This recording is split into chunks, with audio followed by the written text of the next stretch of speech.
ہم وہی بیان کریں گے جو شریعت کا فیصلہ اور حکم ہوگا، اور جس مولوی میں حق کہنے کی جرت نہ ہو وہ اسٹیج پر آنے کی کوشش نہ کرے۔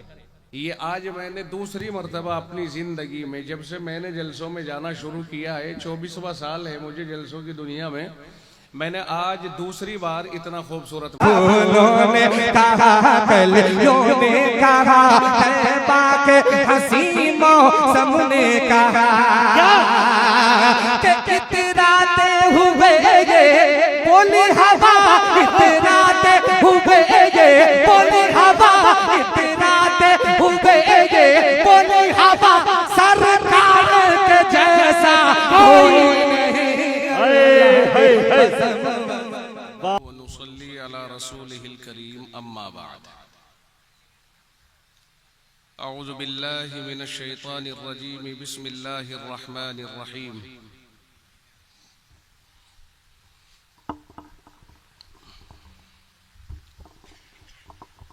واتقوا فتنة لا تصيبن الذين ظلموا منكم خاصة واعلموا أن الله شديد العقاب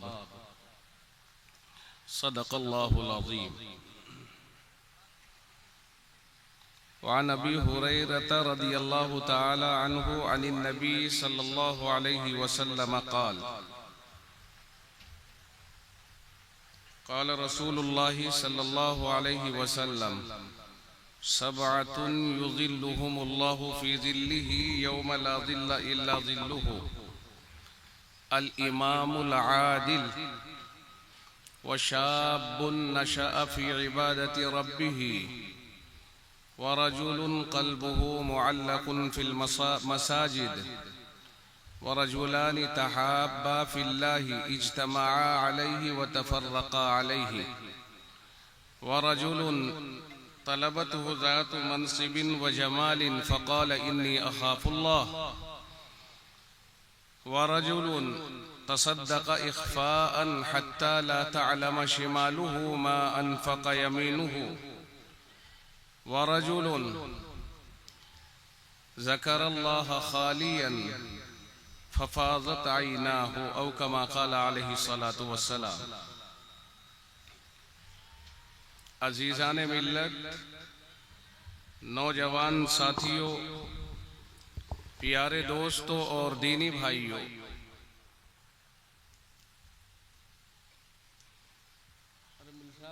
میں بھی پوچھ لوں کہ وہ کتنی دیر ہے، کبھی آگے پیچھے ہو یا پھر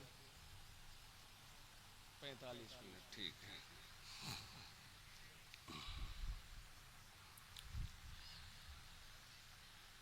میں نے اصل میں یہ پوچھا ہے کہ کتنی دیر، کیونکہ میں بھول گیا تھا اس بات کو پہلے، کیونکہ علماء کرام بہت سارے تشریف فرما ہیں اور سبھی کا لحاظ کرنا ضروری ہے۔ یہ نہیں کہ جس کے مائک ہاتھ لگ جائے وہ اپنے باپ دادا کی میراث سمجھ بیٹھے۔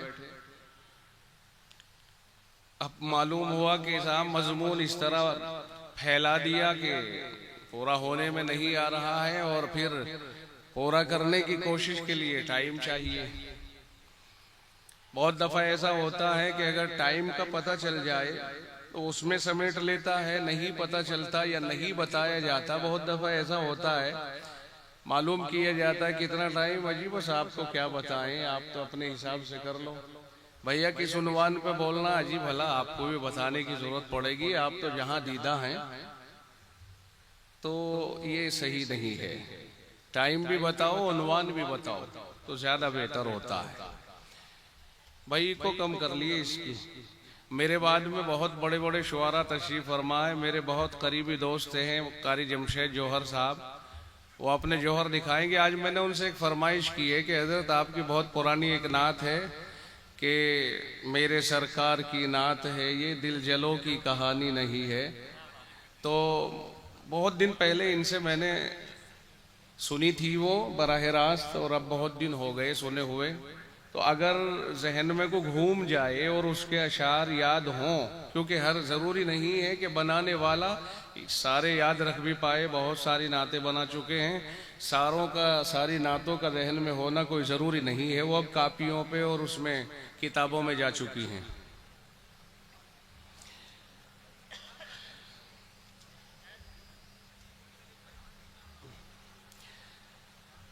خیر میں نے قرآن کریم کی ایک آیت اور ایک حدیث پاک آپ کے سامنے پڑھی ہے. ماشاءاللہ بہت اچھا مائک کر دیا انہوں نے. میں سوچ رہا تھا، مجھے خطرہ سا لگ رہا تھا کہ کہنا نہ پڑے. بس یہ ایک جو سیٹی سی بولتی ہے اس پہ اور کنٹرول کر لے. کسی نے بتا دیا شاید تمہیں کہ یہ ٹوک دیتا ہے، تو اس نے میرے حساب سے مائک فٹ کر دیا. اللہ تعالیٰ اس کے مائک میں بھی برکت عطا فرمائے، اس کی زندگی میں بھی. مجھے معلوم نہیں، مجھے ان سے واقفیت نہیں ہے، لیکن اتنا ضرور پتا ہے کہ میں بیٹھا ہوں تو انہوں نے میرے حساب سے مائک ٹھیک کر دیا ہے. تو اب میں مائک کی بھی زندگی کی دعا کروں گا اور مائک والے کی بھی، اور یہ بھی کہوں گا کہ بھائی آپریٹر ٹھیک ہے، منہ دیکھ کے کام کرتا ہے. اللہ تعالیٰ اس جلسے کو قبول فرمائے. اور آثار تو قبولیت کے نظر آ رہے ہیں. جتنا خوبصورت مجمع ہے اور جو آپ کے بیٹھنے کا سلیقہ ہے، یہ آج میں نے دوسری مرتبہ اپنی زندگی میں، جب سے میں نے جلسوں میں جانا شروع کیا ہے، 24واں سال ہے مجھے جلسوں کی دنیا میں نے آج دوسری بار اتنا خوبصورت مجمع دیکھا ہے. اس کی خوبصورتی کا ایک تو یہ ہے کہ بالکل ماشاءاللہ ہر طرف سے، ادھر سے لے کے ادھر تک بہت خوبصورت ہے. دوسرے یہ کہ میں غور سے دیکھ رہا ہوں، مجھے کوئی سر اکا دکا کے علاوہ ٹوپیوں سے خالی نظر نہیں آ رہا ہے. یہ اس جلسے کی دوسری خوبصورتی ہے. بے شک. اس لیے کہ میں نے خیر آباد میں، جہاں کے حضرت مولانا مفتی حبیب الرحمن صاحب خیر آبادی ہیں، یو پی میں ہی ہے ایک شہر خیر آباد، وہاں دیکھا تھا یا پھر یہاں دیکھا ہے. ایسا لگ رہا جیسے سارے کے سارے مدرسے کے طلبہ ہوں. وہاں بھی مجھے ایسے ہی محسوس ہوا تھا کہ جیسے مدرسے کے طلبہ ہوں، لیکن معلوم ہوا تھا کہ نہیں، شہر کے لوگ ہیں. کیونکہ عام طور سے ننگے سر رہنے کا بہت زیادہ شوق ہے ہمیں، اور ٹوپی اسلام کی نشانی ہے. مسجدوں میں جا کے بھی ہم ٹوپیاں تلاش کرتے ہیں، اپنے پاس ٹوپی نہیں رکھتے ہیں. جو مسجدوں میں گندی سندی ٹوپیاں پڑی رہتی ہیں، سر پہ رکھی، نماز پڑھی اور پھینکی اور نکل پڑے. یاد رکھیے کتابوں میں لکھا ہے کہ ایسا لباس جسے پہن کر شرفاء کی محفل میں جاتے ہوئے شرم آتی ہو، اسی لباس کو پہن کر نماز پڑھنا مکروہ ہے. اور یہ فقہ کی کتابوں میں، شرح وقایہ جیسی کتابوں کے اندر یہ مسئلہ موجود ہے. تو مجھے خوشی ہوئی کہ آپ کے سروں کے اوپر اپنی ٹوپیاں ہیں. اپنی ٹوپیوں میں نماز پڑھیں. مسجدوں میں جو ٹوپیاں رکھتے ہیں وہ غلط کرتے ہیں، ناجائز کرتے ہیں. آپ اس سلسلے میں جس دارالفتہ سے چاہے فتویٰ لے کر اپنی تسلی کر سکتے ہیں. جو میں نے مسئلہ عرض کیا، انشاءاللہ اس کے خلاف کوئی فتویٰ نہیں ملے گا آپ کو. مسجدوں میں ٹوپیاں رکھنے کی کوئی گنجائش نہیں ہے. تھوڑے دنوں کے بعد پجامے رکھنے لگنا، تھوڑے دنوں کے بعد میں شرٹ رکھنے لگنا اور کرتے رکھنے لگنا، بس ہو گیا کام. کچھ نیکر میں جائیں گے کہ لنگی تو وہاں مل ہی جائے گی. یہ طریقہ کار غلط ہے. اپنی اپنی ٹوپیاں رہیں سب کے پاس. خیر یہ عنوان پر نہیں تھا. بہت اچھا آپ کا مجمع لگا اور آپ کی جو سیٹنگ ہے بڑی عمدہ ہے. اللہ تعالیٰ آپ حضرات کو جزائے خیر عطا فرمائے. اہل کمیٹی جنہوں نے اس جلسے کو منعقد کرنے میں کوشش کی ہے، اور اہل علم علماء حضرات جن لوگوں نے، جن کی قیادت میں یہ جلسہ منعقد ہوا ہے، سبھی قابل مبارکباد ہیں. جنہوں نے اس مدرسے میں یا اس جلسے میں تعاون کیا ہے، سبھی قابل مبارکباد ہیں. اللہ تعالیٰ سب کو اپنی شایع نشان اجر عظیم عطا فرمائے. آمین. اس میں خوبی تو بہت ہے. وہی تیرے مائک میں تھوڑی سی ایک کمی محسوس ہو رہی کہ سکھا رہا، کھینچ رہا ہے یہ، اور پانی رکھ کر کے بیٹھنا پڑے گا پھر، ورنہ اس کمی کو اور کم کر دے تو. جناب رسول اکرم صلی اللہ علیہ وسلم نے ارشاد فرمایا، سبعتن. نہیں میں تو نہیں پیا کرتا بیچ میں تو کہہ رہا ہوں کہ پھر مجھے مجبور ہونا پڑے گا. وہ میری روایت نہیں ہے کہ میں پانی پیوں. جناب رسول اکرم صلی اللہ علیہ وسلم نے ارشاد فرمایا کہ 7 قسم کے آدمی، دھیان سے سننا، میں اگر اس کو پھیلانا چاہوں تو بہت لمبی ہو جائے گی. پھر تو آدھی رات چاہیے. 3 آدمیوں کا ٹائم مجھے اکیلے کو چاہیے، اس لیے میں پھیلاؤں گا نہیں، بلکہ بہت مختصر لفظوں میں اس کے اوپر بولوں گا. جناب رسول اکرم صلی اللہ علیہ وسلم کا فرمان گرامی سیدنا حضرت ابو ہریرہ رضی اللہ تعالیٰ عنہ نقل فرماتے ہیں، آپ نے ارشاد فرمایا کہ 7 قسم کے آدمی ایسے ہوں گے کہ جنہیں اللہ تعالیٰ ایسے وقت میں سایہ عطا فرمائے گا اپنے عرش عظیم کا کہ جب کوئی اور سایہ نہیں ہوگا عرش عظیم کے سائے کے علاوہ. یعنی قیامت کے دن اللہ تعالیٰ ایسے ہولناک اور خوفناک منظر میں، ایسے مہیب اور ایسے خوفناک ماحول میں کہ جب سورج کی روشنی اور سورج کی گرمی سے لوگ پسینوں میں ڈوب رہے ہوں گے، ایسے وقت میں 7 قسم کے خوش نصیب افراد ایسے ہوں گے کہ جنہیں اللہ تعالی خصوصی اپنی رحمت کا، اپنے عرش کا سایہ عطا فرمائے گا اور ان کی میزبانی فرمائے گا. وہ مہمان ہوں گے عرش کے سائے میں. کیا آپ اور ہم نہیں چاہیں گے کہ ہم ان 7 قسم کے خوش نصیب لوگوں میں سے ہو جائیں؟ چاہیں گے کہ نہیں چاہیں گے بھائی؟ اگر میں اسے لہجے میں پڑھ دیتا تو انعام ملتا نہ ملتا مجھے؟ کبھی کبھی میں بھی جمشید جوہر صاحب یہ سوچتا ہوں کہ یار 2-4 ناز سیکھ کر کے موج کیوں نہ ماری، کیوں گھنٹوں خامخواہ دہی توڑائی کری. تو میں بھی، خیر یہ میرے بہت پیارے دوست ہیں اور بہت ہی ان سے میرا تقریباً 20 سال پرانا تعلق ہے. ان سے تھوڑی سی میں مجمع میں بھی دل لگی کر لیتا ہوں اور یہ مجھے برداشت کرتے ہیں، گوارا کرتے ہیں. یہ ان کی ذرہ نوازی ہے.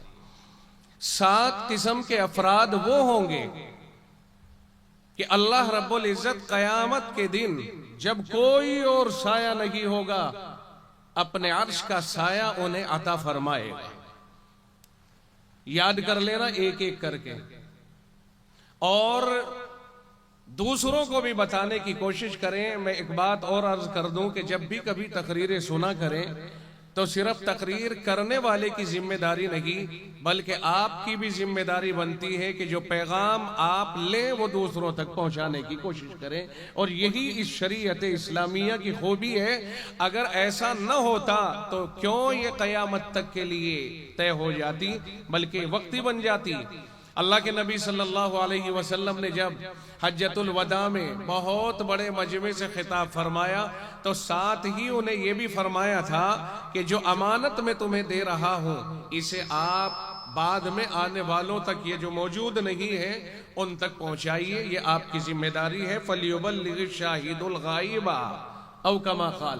بس یہی تبارسن چلا آ رہا ہے کہ اس شریعت کی خوبی یہی ہے کہ اس کو سننے والے امین بن جاتے ہیں اور وہ اس امانت کو دوسروں تک پہنچانے کے ذمہ دار بن جاتے ہیں. انشاءاللہ العزیز جب تک یہ سلسلہ چلتا رہے گا تو یہ شریعت محفوظ بھی رہے گی اور تیزی سے دنیا میں پھیلتی بھی رہے گی. اللہ تعالی ہمیں بھی اس کے اوپر پورے طور سے عمل کرنے کی توفیق مرحمت فرمائے. جناب رسول اکرم صلی اللہ علیہ وسلم کے فرمان گرامی میں 7 آدمی ہیں، 7 قسم کے آدمی ہیں. پہلا الامام العادل. جناب رسول اکرم صلی اللہ علیہ وسلم نے فرمایا الامام العادل، فرمائے انصاف کرنے والا حاکم. انصاف کرنے والا حاکم.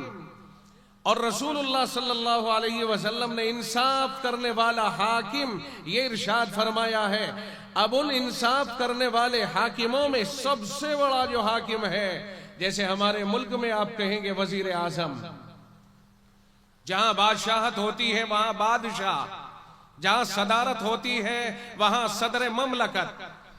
یعنی جو اس خطے کے افراد میں سب سے بڑا فرد ہوگا سیاسی اعتبار سے، جناب رسول اکرم صلی اللہ علیہ وسلم نے اس کی سب سے بڑی ذمہ داری ڈالی ہے اور اس لسٹ میں اس کا نام سب سے پہلے منتخب فرمایا ہے الامام العادل.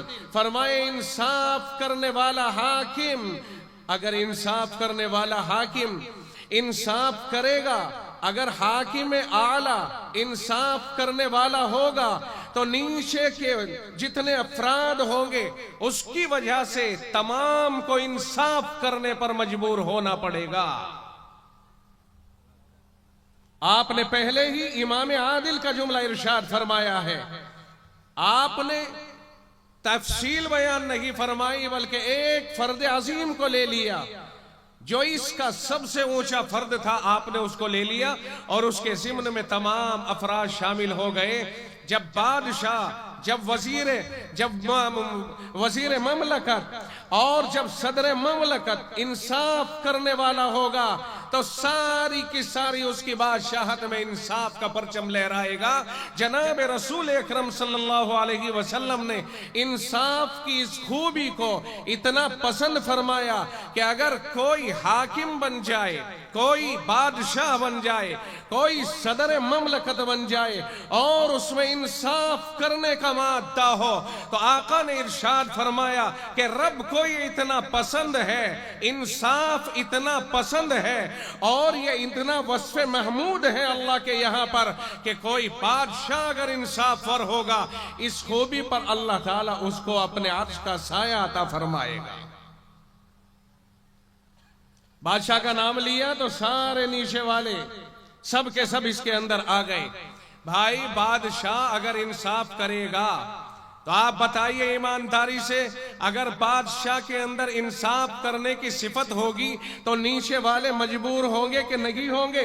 اس لیے کہ بادشاہ ظلم کو اگر پسند نہیں کرتا اور انصاف کو پسند کرتا ہے تو بادشاہ اس جذبے سے سرشار ہوگا کہ اس کے ماتحت اگر کوئی ظلم کرنے والے ہوں گے تو اسے گرفت میں لے گا، اسے پکڑے گا اور انصاف کرنے پر انہیں مجبور کرے گا۔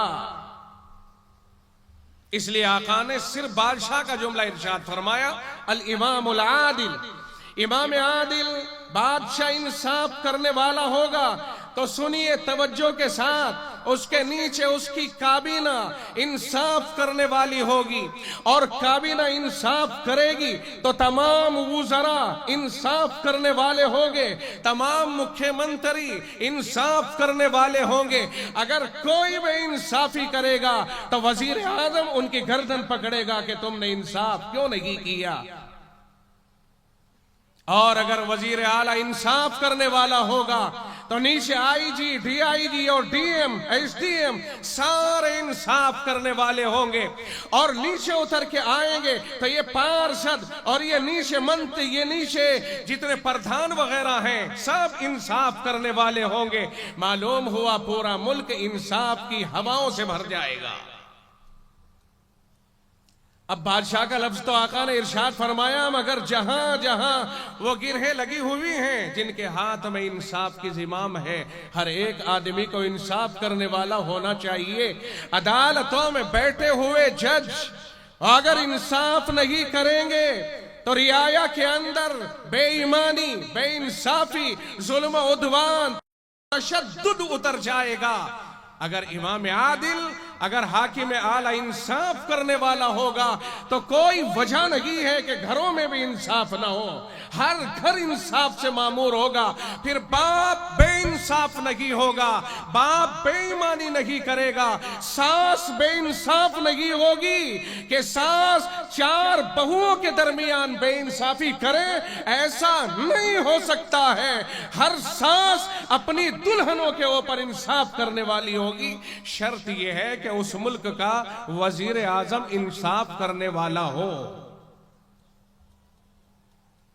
اور ما من امر الا خص منه البعض، یہ تو ضابطہ ہے کہ اگر حاکم اعلیٰ بے انصاف ہو تو یہ ضروری نہیں ہے کہ 100% سارے بے انصاف ہو، نیچے کہیں نہ کہیں کوئی نہ کوئی انصاف کرنے والا ہوتا ہے، مگر اس کے انصاف کو شمار میں نہیں لایا جاتا ہے۔ جب بڑا الناس علی دین ملوکہم، سارے لوگ اپنے بادشاہ کے طرز عمل پہ چلتے ہیں، جیسا بادشاہ ہوتا ہے لوگوں کی نیتی اسی انداز کی بن جاتی ہے۔ چنانچہ میں کوئی سیاسی تقریر نہیں کر رہا ہوں، نہ میرا اس سے کوئی لینا دینا ہے، لیکن آپ اندازہ لگائیے ان ملکوں کی فہرست اٹھا کے دیکھیے دنیا میں کہ جن میں بادشاہ بے انصاف ہو تو اکثریت اس کے مذہب کے اعتبار سے، جو اس کے مذہب کے ماننے والے ہوتے ہیں، اکثریت ان میں سے بادشاہ پہ بھروسہ کر کے بے انصافی کرتی ہے۔ وہ لنچنگ کرنے میں کوئی دریغ محسوس نہیں کرتے، اس لیے کہ جانتا ہے کہ ان کا بابا آدم بے انصاف ہے۔ تمہارا کوئی کچھ نہیں بگاڑے گا،